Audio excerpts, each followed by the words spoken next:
All right, let's shift our focus now to the Russia-Ukraine war. After nearly 4 years of the war, bloodshed and widespread devastation, Ukraine may have just hit a wall, and it is now ready to drop its long-held NATO ambitions if it brings an end to the war.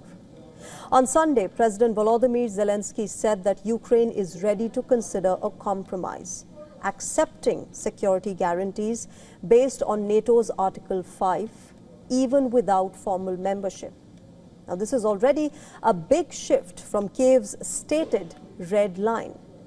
And on Monday, European foreign ministers met in Brussels to reiterate their support for Ukraine, as they face growing pressure from the United States of America to quickly accept a US-brokered peace deal. Zelensky says that Article 5-like guarantees from the United States and from European partners, as well as from other countries, would, quote, provide an opportunity to prevent another arrival of Russian troops. He was sure to call it a compromise on Ukraine's part. The Ukrainian president also said that he was not ready yet to disclose specific details of the proposed security guarantees, saying that they would be known in a day or two. But there is one thing that Ukraine is not ready to compromise upon. As per reports, American negotiators still want Ukraine to cede control of the eastern Donetsk and Luhansk regions as a condition for peace talks with Russia. Now, these are regions that were unilaterally annexed by Russia back in September 2022. After a referendum, Kyiv is reportedly now pushing back against American demand that it pull troops from these two regions, collectively known as Donbas, which, remember, Russia has been unable to capture since the attack in February 2022. Russian President Vladimir Putin wants territory, adding that the United States was demanding that Ukraine withdraw from the regions and that Kyiv has been refusing. Remember, Russia controls almost all of the Luhansk region and about 80% of the Donetsk region.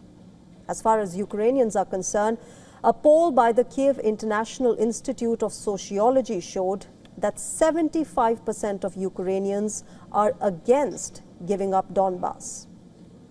Washington has tried for months to navigate the demands of each side as President Donald Trump presses for a swift end to this war.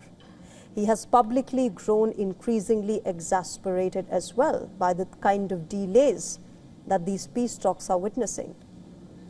The search for possible compromises has run into major obstacles over the last few months.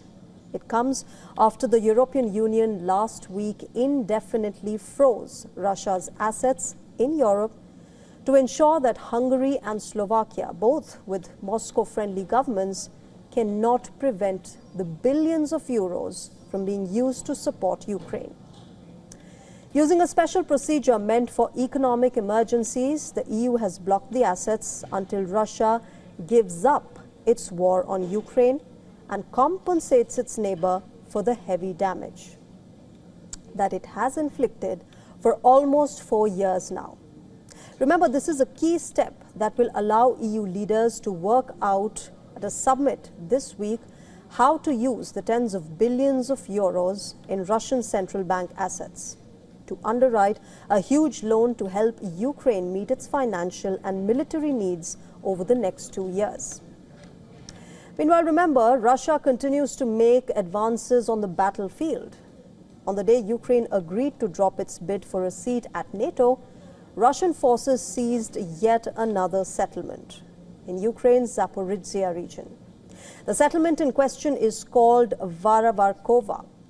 The setback for Ukraine comes just days after it lost Pokrovsk to Russian forces.